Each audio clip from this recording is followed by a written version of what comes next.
Bonjour, bonsoir à tout le monde. Botenabi Sognonson.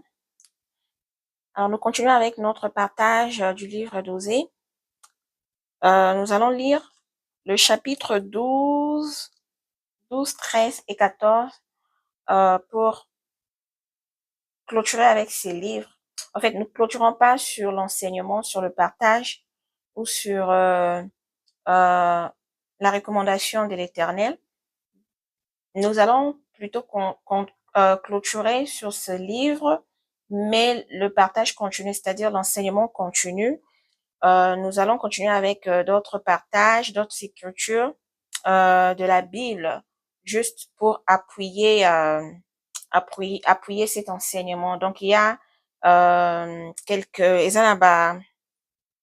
quelques passages bibliques, quelques écritures qui vont nous servir d'appui, que nous allons lire, que nous allons continuer, avec lequel nous allons continuer à faire les partages, à continuer avec cet enseignement.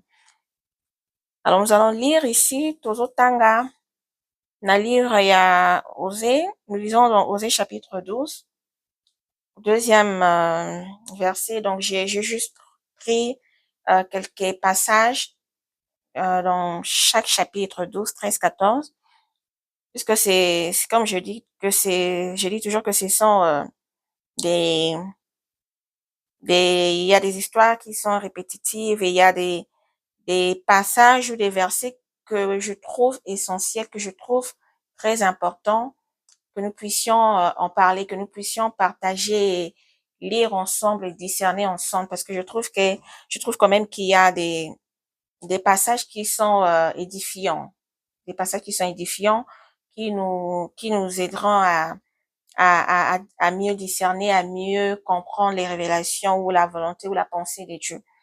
Alors nous lisons j'ai Osée chapitre 12, au deuxième verset, la parole dit: Éphraïm se répand de vent et poursuit le vent d'Orient. Chaque jour, il multiplie le mensonge et la violence. Il fait alliance avec la Syrie et emporte de l'huile en Égypte. Alors, je vais mettre la caméra, si vous pouvez aussi voir ensemble. On peut voir ensemble pour lire. Alors, nous pouvons lire ensemble. La parole dit, là nous sommes dans Osée chapitre 12, au deuxième verset. La parole dit: Éphraïm se répand de vent et poursuit le vent d'Orient. Chaque jour, il multiplie le mensonge et la violence. Il fait alliance avec la Syrie et emporte de l'huile en Égypte. Alors, ici, s'il faut discerner ce que cette écriture dit, lorsque la Bible dit qu'Éphraïm se répand devant, c'est-à-dire se répète, c'est-à-dire Éphraïm il amasse des vents, il amasse le vent, donc il s'entoure de vent. C'est comme on dit, qui sème le vent récolte la tempête. C'est toujours dans le livre de Osée, Osée dans le chapitre 8, je vais vous montrer cela rapidement.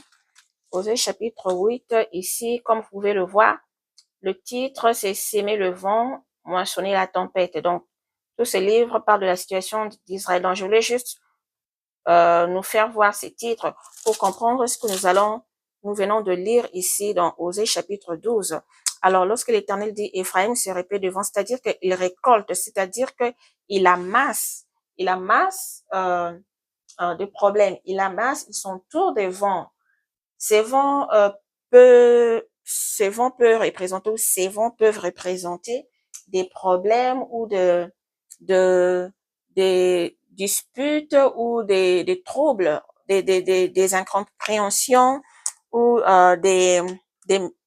des accords. Donc tout ce qui peut secouer une nation. Donc ici l'Éternel est en train de décrire que Éphraïm, qui représente ces tribus d'Israël, et en fait lui-même le problème en fait c'est lui-même qui va ouvrir les portes pour amasser le problème, pour s'entourer de vent en faisant par exemple des alliances sans la volonté de l'Éternel et en allant comme nous l'avons nous allons répéter plusieurs fois dans ces partages, en se prosternant devant des dieux étrangers, les dieux de Baal, par exemple, s'accumuler des péchés sur péchés. Donc tout ça là, c'est en fait le fait de se paître devant, de s'accumuler, de se faire entourer devant.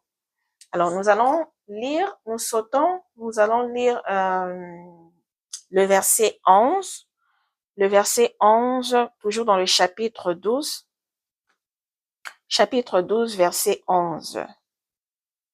Donc nous allons zoomer. Ok. Verset 11 est là.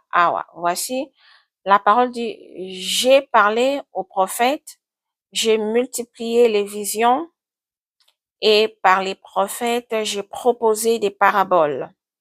Alors, cette écriture veut dire ici que l'Éternel, avant qu'il pose l'action, avant que son jugement tombe, il envoie avant soit d'intervenir dans une situation. L'Éternel envoie toujours ses avertissements.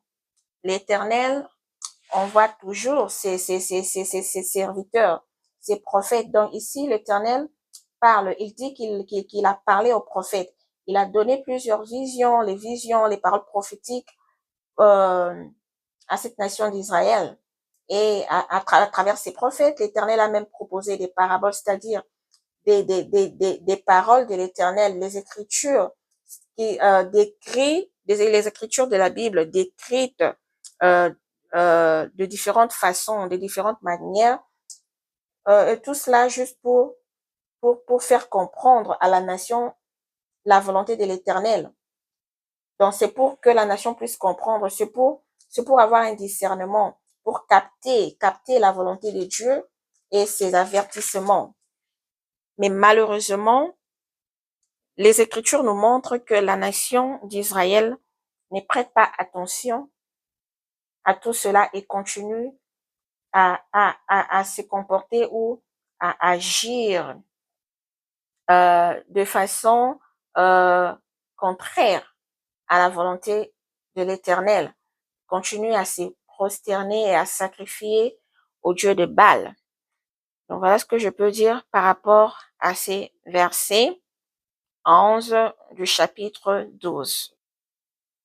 Alors j'aimerais appuyer ces versets 11 du chapitre 12, appuyer cela par un autre passage biblique qui est dans le livre de Daniel, chapitre 1, au 6e verset. C'est plutôt Daniel, chapitre 9, au 6e verset dont nous sommes là. Le livre de Daniel, chapitre 9, et nous allons lire le 6e verset. En fait, ces chapitres parlent de la prière et confession de Daniel. Alors, nous allons développer ces livres de Daniel, quelques chapitres de ce livre, toujours dans notre enseignement, dans ces partages, mais pas aujourd'hui. Nous allons le faire après, donc les jours qui viennent, les jours qui suivent. Toujours dans ces enseignements, nous allons parler en détail de quelques écritures qui vont justement appuyer le livre d'Osée. Alors, chapitre 9 du livre de Daniel, nous allons lire le verset 6 qui dit ici, « Nous n'avons pas écouté tes serviteurs, les prophètes, qui ont parlé en ton nom à nos rois, à nos chefs, à nos pères et à tout le peuple du pays. » Alors, cette partie ici, ça fait partie de la prière et supplication de Daniel. Ici, Daniel a fait une prière ici, une longue prière en faveur de la nation d'Israël. C'était suite à leur conduite, à leur égarement, que Daniel a eu ses cœurs attristés pour aller auprès de Dieu faire ces 21 jours de prière.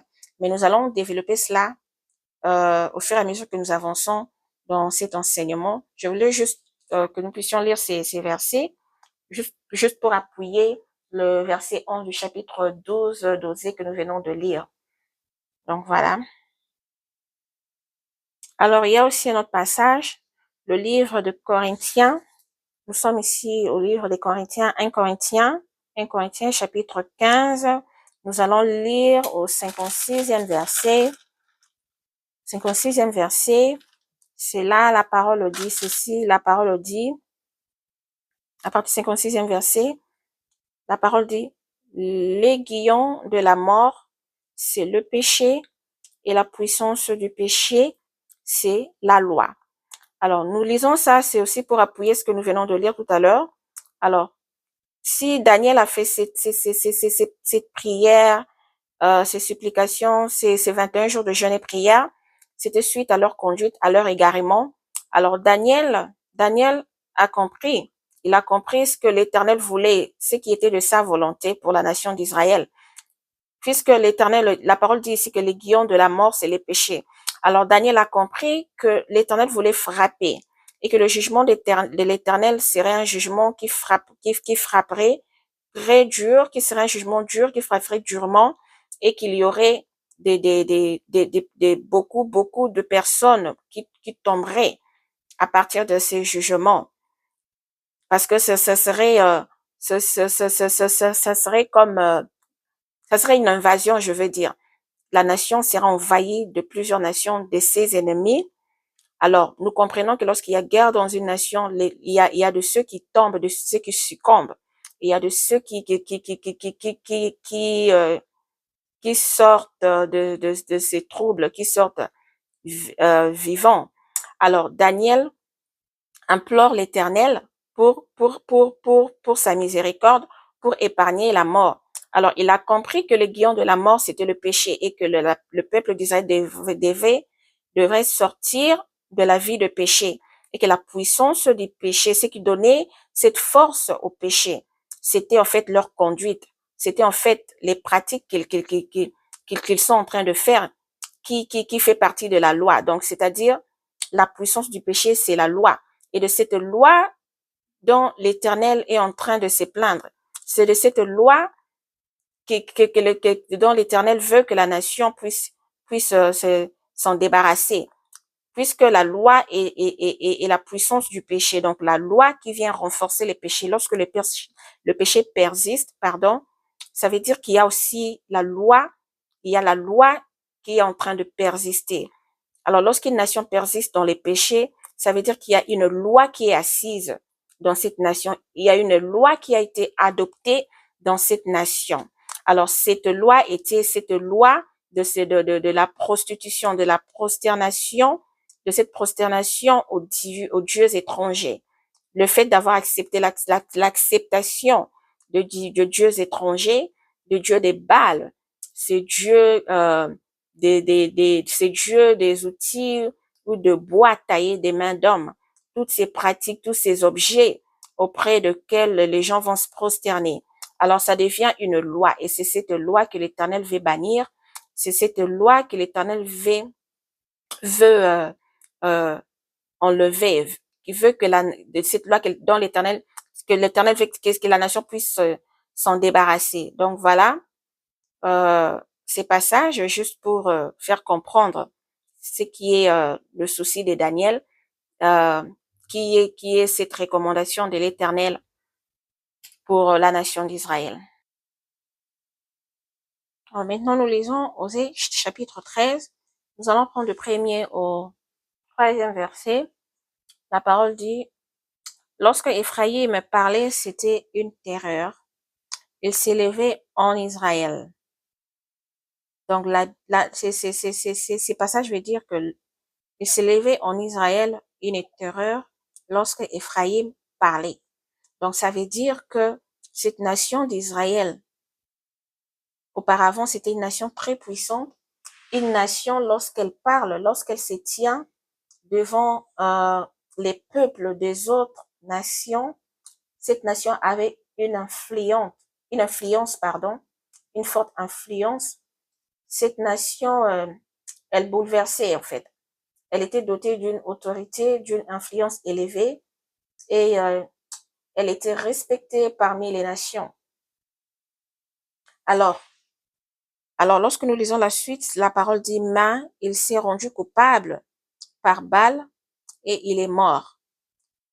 Que veut dire ces passages? L'Éternel veut dire ici que cette gloire, cette dignité, ce pouvoir, cette puissance, cette autorité, euh, ce pouvoir qu'il avait donné à Israël, qu'il avait doté à la nation d'Israël, l'Éternel dit que la nation a perdu cette dignité, cette considération et ce pouvoir vis-à-vis de Dieu lui-même d'abord et des nations parce que cette nation s'est livrée auprès de Dieu des Baals. Alors l'Éternel dit qu'ils ont perdu en fait cette dignité de l'Éternel. Et voilà pourquoi l'Éternel dit qu'il est mort. Donc Éphraïm est mort. Ce n'est pas ici, il ne s'agit pas d'une mort physique, mais d'une mort pas d'une mort concrète. En fait, c'est comme une mort abstraite, une mort que l'on ne voit pas aux yeux physiques, mais qui, devant l'Éternel, plutôt cette perte de cette dignité, cette manque de considération qu'ils avaient à ses yeux, aux yeux de l'Éternel et des autres nations. Vous savez, lorsqu'une nation est tout le temps secouée par d'autres nations, par des vents, par des guerres, une nation est tout le temps attaquée par ses voisins, ses ennemis, en quelque sorte, cette nation, elle perd sa valeur lorsque elle est tout le temps frappée. Oui, elle peut réagir, elle réagit, mais lorsqu'il en est de trop, lorsqu'elle continue à être frappée, et il y aura des moments où il y aura, cela pourrait arriver que cette nation ait des ennemis qui sont un peu plus forts qu'elle, et que la nation subirait une humiliation ou une faiblesse. Elle deviendrait comme une proie, ok, proie aux yeux de tous, de tout le monde. Nous pouvons le constater actuellement. Il y a des pays qui sont en guerre et qui subissent ces humiliations, ces pays qui n'arrivent pas à réagir ou qui sont en fait perdus ou désorientés, qui ne savent plus quoi faire. Alors tout ça là, ça englobe en fait cette image. Tout ça là va salir l'image de la nation et c'est comme c'est une nation qui est la nation de l'Éternel. Alors l'Éternel pour lui, à cause de tous ces péchés, de tous ces actes abominables devant ses yeux que lui, l'Éternel, considère abominables. Alors pour lui, cette nation est comme une nation morte devant lui à cause de tout cela parce que c'est lui qui est le créateur de cette nation. C'est lui qui a doté de cette nation, qui lui a doté de ce pouvoir, de cette dignité, mais il trouve qu'elle est en train de perdre toutes ces valeurs à cause de tous ces actes. Lorsque nous continuons, la Bible dit, maintenant, ils continuent à pécher, ils se font avec leur argent des images en métal fondu, des idoles de leurs inventions. Et le chapitre, verset 3 ici, continuons. Toutes sont l'œuvre des artisans. On dit à leur sujet que ceux qui sacrifient baisent le veau. C'est pourquoi ils seront comme la nuée du matin. Alors ici, l'Éternel est en train de faire tomber sa sentence. Donc, il est en train de dire à la nation d'Israël ce qu'il va leur arriver à cause de ces actes, à cause de ces actes posés. L'Éternel dit que c'est pourquoi ils seront comme la nuée du matin. La nuée du matin, on en a parlé dans les vidéos précédentes. Je vais survoler rapidement. Il s'agit ici, en fait, c'est une description. Nous savons que lorsque le matin arrive, donc c'est-à-dire que c'est un nouveau jour, il y a le soleil qui doit se lever. Alors la nuée du matin, c'est une nuée qui ne traîne pas, une nuée qui ne dure pas, qui vient juste annoncer le jour et qui va vite partir, disparaître pour laisser la place au soleil, pour que le soleil se lève. Donc cette nuée, c'est une nuée comme une nuée légère, une nuée qui ne résiste pas, qui ne dure pas longtemps en fait, puisque le temps, lorsque le jour vient, le jour commence, les temps avancent et les climats changent aussi. Alors cette nuée du matin doit disparaître pour laisser la place aux autres climats ou au temps d'avancer, aux heures d'avancer. Donc c'est comme ça que l'Éternel est en train de décrire la nation d'Israël. C'est comme ça qu'ils seront à cause de leurs actes. Donc cette nuée qui ne dure pas, une nuée légère qui disparaît rapidement. Donc c'est-à-dire qu'une nation qui est fragile. Et lorsque nous continuons comme la rosée qui bientôt se dissipe, la rosée, si on en a parlé, on a discerné selon ce qu'on a pu discerner. On en a parlé aussi dans les vidéos précédentes, que la rosée, en fait, c'est les pleuvinettes, les gouttelettes d'eau qui tombent au petit matin, qui annoncent, en fait, euh, le lever du soleil. En fait, la rosée, c'est ces petites gouttes d'eau qui tombent le matin. Alors, l'Éternel ici, il décrit Israël et au même moment, il est en train d'annoncer un événement. Il est en train d'annoncer quelque chose qui bientôt va arriver. Donc, il dit qu'Israël sera comme la rosée qui bientôt se dissipe. Donc, c'est-à-dire une rosée qui bientôt disparaît, qui bientôt va disparaître. Nous en avons parlé selon la révélation dans les vidéos précédentes qu'il s'agisse de l'enlèvement de l'Église. Donc, l'enlèvement de l'Église, la rosée, ce sont ces gouttelettes d'eau qui arrosent le matin, qui annoncent le lever du soleil. En fait, ça donne une fraîcheur, ça donne un bon moment. C'est vraiment, ça donne un beau vent. Il fait pas froid, il fait pas chaud. En fait, ça soulage un peu. Mais l'Éternel dit qu'elle va bientôt disparaître. Nous savons que les Écritures nous disent que l'Église est le sel du monde. L'Église est la lumière du monde. Donc, l'Église qui donne le goût dans le monde. Alors, lorsqu'elle va disparaître, donc cette lumière va disparaître, ce goût va partir. Donc, c'est sa lumière qui fait à ce que le monde vive. C'est son aura, c'est son énergie qui fait vivre. Alors, lorsqu'elle disparaîtra bientôt, et s'il y aura un chaos, il y aura un chaos dans le monde. Donc ici, il s'agit de l'enlèvement selon les discernements que nous avions eu et nous en avons parlé dans les vidéos précédentes. Alors l'Éternel décrit Israël comme cette rosée qui bientôt se dissipe. Donc c'est-à-dire une nation qui bientôt va être envahie et il y aura une invasion et cette nation qui va bientôt se disperser.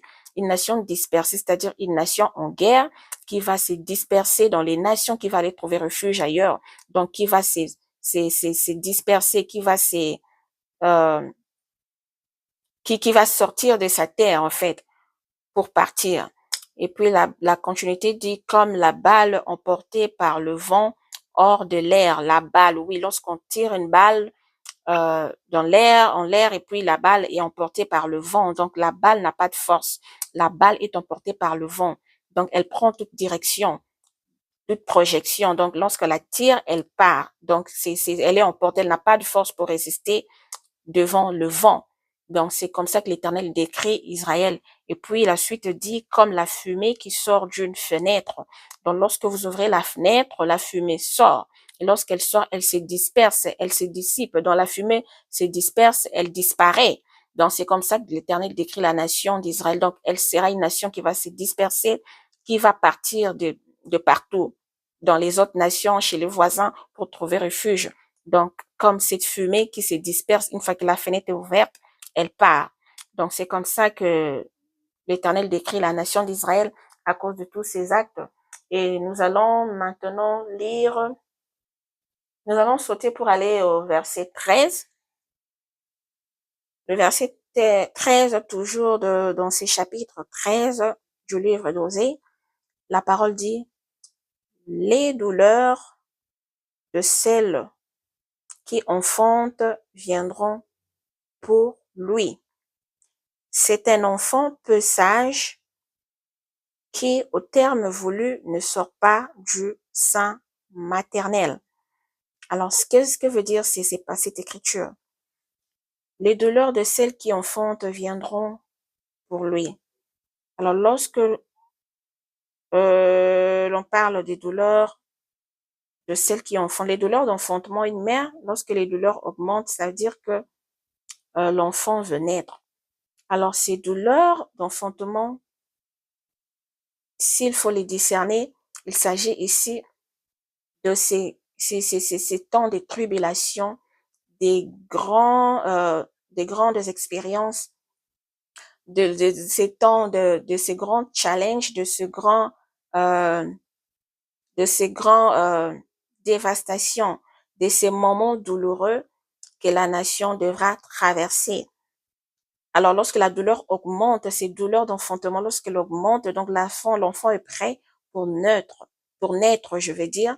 Mais l'Éternel dit ici que c'est un enfant peu sage, c'est-à-dire que l'Éternel, selon sa volonté, selon ce qu'il désire, c'est son désir, selon sa pensée, son souhait, et que la nation trouve refuge, et que que cet enfant naisse dans des conditions, dans des bonnes conditions, dans des conditions que lui-même, l'Éternel, a prévues. Mais malheureusement, cette femme qui va enfanter fait les choses à sa manière. Elle fait les choses non selon la volonté de Dieu, mais selon sa volonté à elle.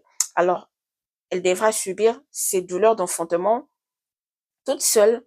Et cet enfant peu sage, c'est-à-dire, cet enfant peu sage, c'est-à-dire, euh, c'est cette paix, ce repos que l'Éternel souhaite pour cette nation, ne veut pas venir au moment opportun, ne veut pas prendre place au moment opportun, donc le bon moment, le moment précis de Dieu.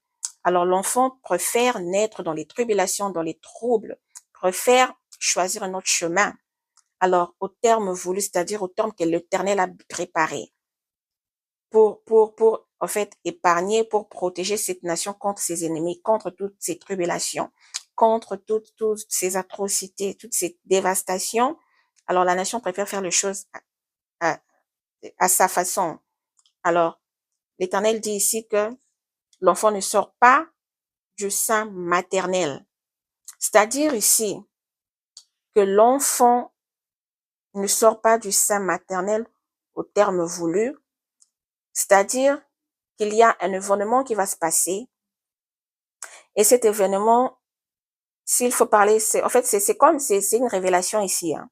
Il s'agit ici de l'enlèvement de l'Église. Donc, c'est-à-dire l'Éternel, selon son souhait, sa volonté, serait que tout le monde, puisque l'enlèvement ici signifie le repos, l'enlèvement signifie, euh, c'est, c'est le repos, c'est la paix que l'Éternel veut donner à son Église, à ses enfants, aux saints, les épargner de tout ce qui va arriver. Mais malheureusement, la nation d'Israël veut enfanter son enfant, veut avoir son repos à travers des tribulations, des troubles, à travers beaucoup de choses qui ne sont pas de bonnes choses. Alors voilà pourquoi l'Éternel dit que c'est un enfant peu sage qui, au terme voulu, ne sort pas du sein maternel. Mais puisque c'est un Dieu d'amour, et puisque c'est une prophétie qui doit prendre place, cela arrivera ainsi. Mais lorsque nous lisons la suite, ici dans le chapitre 14, il dit, je les rachèterai de la puissance du séjour de mort, je les délivrerai de la mort. Donc, racheter ici, c'est retourner vers quelque chose que vous n'avez pas pu acheter auparavant. Donc, vous allez pour le racheter. Donc, quelque chose que vous aviez acheté avant, que vous aviez perdu, ok, que vous retournez pour aller la racheter. Donc, l'Éternel dit qu'il rachètera la nation d'Israël de la puissance du séjour de mort. C'est-à-dire la racheter de toutes ces dons de tribulation. La racheter de la puissance du séjour de mort. Donc, la ramener à la vie. De la même manière que sa crucifixion a été faite, il est mort 2 jours, il est ressuscité le 3e jour. Donc, c'est de la même manière qu'il ira pour ressusciter la nation d'Israël dans les séjours de mort et la ramener à la vie le 3e jour de sa résurrection. Voilà pourquoi il dit que je le délivrerai de la mort. Et lorsque nous lisons la suite de ces passages, et la Bible dit ici, ô mort, où est, où est ta, où est ta peste? Séjour de mort, où est ta destruction? Mais le repentir se dérobe à mes regards. Donc ici, c'est lorsque l'Éternel va vaincre la mort pour cette nation, et c'est là qu'elle reviendra à la vie et elle sera sauvée. Alors lorsque nous sautons et nous venons lire le dernier chapitre, le dernier verset de ce chapitre 13, la parole dit, Samarie sera punie parce qu'elle s'est révoltée contre son Dieu. Ils tomberont par l'épée, leurs petits-enfants seront écrasés et l'on fendra le ventre de leurs femmes enceintes. Alors, là, ça fait partie de ces tribulations qui vont arriver après avoir, comme je viens de le dire, de manquer, après avoir manqué cet accouchement dans la paix, dans le repos, c'est-à-dire cet enfant peu sage. Alors, il y aura des événements qui vont arriver. Et ici, la Samarie, comme je l'avais dit, selon les recherches historiques, Samarie ici, s'il faut parler de la Samarie actuelle, ici, il s'agirait de la Cisjordanie. Cisjordanie qui est une terre proche d'Israël et de la Palestine. Donc, ce sont tous des peuples de Dieu, mais qui, en fait, qui ont été euh, égarés, qui ont tourné le dos à l'Éternel. Alors, la Samarie aussi fait partie de ce jugement qui tomberont lors des temps des tribulations, qui est la Cisjordanie actuelle. Donc, pour ces passages que nous venons de lire de l'ordre d'enfantement, nous allons développer cela, nous allons appuyer cela avec d'autres écritures de la Bible, telles que nous avançons dans ces partages, dans cet enseignement. Il y a beaucoup à partager. Alors, nous continuons, il y aura beaucoup de choses à dire sur ça. Il y a les écritures qui appuient et qui sont dans le livre d'Apocalypse, dans 1 Thessaloniciens, dans le livre de Matthieu, ainsi de suite. Alors maintenant, nous allons lire le livre d'Osée, chapitre 14, Osée 14, du 4e, nous sommes là, Osée chapitre 14, et nous allons commencer 4e verset, 4e ou 5e. La parole dit, je réparerai leurs infidélités, j'aurai pour eux un amour sincère, car ma colère s'est détournée d'eux. Je serai comme la rosée pour Israël, il fleurira comme le lit et il poussera des racines. Nous sommes là, il poussera des racines comme les Libans. Alors ici, c'est une promesse à venir pour la nation d'Israël. Après avoir traversé ces temps de tribulation, alors l'Éternel promet de racheter cette nation. L'Éternel promet de réparer leur infidélité. Et il dit qu'il sera comme la rosée pour Israël. Alors, nous avons parlé de la rosée dans les vidéos précédentes, nous avons expliqué. Dans la rosée qui vient introduire, qui vient signaler, qui vient annoncer la présence du Messie, la présence de Jésus-Christ, de son retour. Lui qui est le lever, le soleil, le vent, le soleil de justice. Alors la rosée qui vient annoncer le lever du soleil, qui est lui-même Jésus-Christ le Messie, son retour. Alors la rosée là viendra annoncer le retour du Seigneur.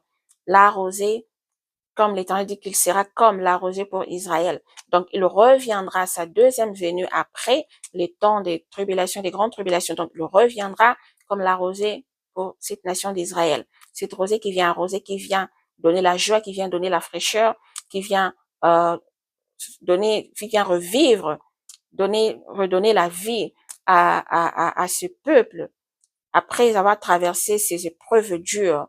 Alors il dit qu'il fleurira comme le lit, donc la nation d'Israël fleurira. Israël fleurira comme le lit et il le poussera des racines comme les Libans.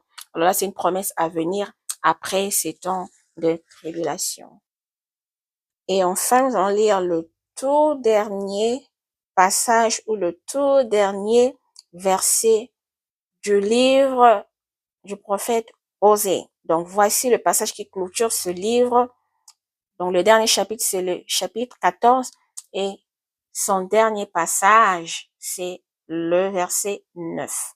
La parole dit, ici l'Éternel dit, que celui qui est sage prenne garde à ces choses, que celui qui est intelligent les comprenne, car les voies de l'Éternel sont droites, les justes y marcheront, mais les rebelles y tomberont. Voilà, c'est avec ces paroles que l'Éternel clôture ces livres d'Osée. Qu'est-ce qu'il veut dire par là? Alors, selon notre discernement, l'Éternel dit que c'est lui qui est sage, prenne garde à ces choses, c'est-à-dire en lisant, en méditant ces livres, par l'aide du Saint-Esprit, nous prenons garde à ces choses. Donc, nous essayons de comprendre ce qui est caché, c'est quoi ces révélations cachées dans ces livres et nous en prenons garde. Donc, c'est-à-dire que nous comprenons par la sagesse, par l'aide du Saint-Esprit, nous comprenons et nous prenons garde, c'est-à-dire nous restons éveillés à ces choses. Ce n'est pas juste lire, discerner, comprendre, mais restons éveillés. Observons le temps, observons les saisons, observons les événements et restons accrochés à l'Éternel et en ayant une vie de prière constante, gardons cette communication avec notre Jésus-Christ, avec le Saint-Esprit. Donc voilà pourquoi nous prenons garde de cette façon que nous allons prendre garde de ces choses que nous avons pu discerner par l'aide du Saint-Esprit, que nous avons pu comprendre. Alors nous continuons, ce n'est pas juste lire et c'est fini, non. Nous continuons cette marche avec notre Seigneur jusqu'à ce qu'il revienne pour nous prendre. Et la suite dit que celui qui est intelligent les comprenne. Alors l'intelligence vient de Dieu, c'est Dieu qui donne l'intelligence et la sagesse. Et la Bible dit même que tous ceux-là qui en manquent puissent en demander à l'Éternel car il les donne gratuitement. Il dit quiconque, que ce soit les païens, les croyants, les non-croyants, lorsque vous faites cette prière, l'Éternel est là pour vous les accorder. Donc, vous donner l'intelligence et la sagesse. Alors, il dit que c'est lui qui est intelligent les comprenne. Alors, par l'intelligence, par l'aide du Saint-Esprit, nous essayons de discerner, comprendre ce que ces Écritures veulent nous dire, quelles sont les révélations cachées. Car les voies de l'Éternel sont droites. Alors, lorsque l'Éternel parle dans ses Écritures, dans ses livres, il nous dit que ses voies sont droites. C'est-à-dire que tout ce qui est écrit ici sont vrais et sont des prophéties qui vont prendre place, qui vont se réaliser. Car les voies de l'Éternel sont droites. Donc, ces voies ne se trompent pas. Lorsqu'elle dit qu'elles sont droites, elles sont droites. Lorsque la Bible dit qu'elles sont droites, elles sont droites.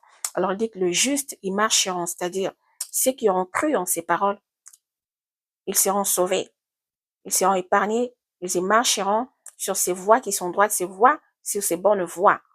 Mais les rebelles, ils tomberont, c'est-à-dire que les rebelles, ceux qui ne veulent pas écouter, ceux qui ne veulent pas comprendre, qui tournent le dos à l'Éternel, qui se rebellent, qui se détournent des bonnes voies de l'Éternel, ils y tomberont. Donc sur ces voies de l'Éternel, le rebelle, il tombe, car il manque la sagesse, l'intelligence, il manque l'écoute, le discernement, il manque l'obéissance à ces paroles de l'Éternel. Alors voilà ce que je peux dire. Et pour tout clôturer le tout dernier passage, nous allons lire Ézéchiel chapitre 36, 24e verset. Alors ensemble à Ézéchiel, nous sommes dans le livre Ézéchiel, chapitre 36, nous allons lire le 24e verset pour clôturer. La parole dit, je vous retirerai d'entre les nations, je vous rassemblerai de tous les pays et vous ramènerai dans votre pays. Là aussi, c'est une très belle promesse que l'Éternel fait à la nation d'Israël. Donc, c'est un Dieu qui reviendra.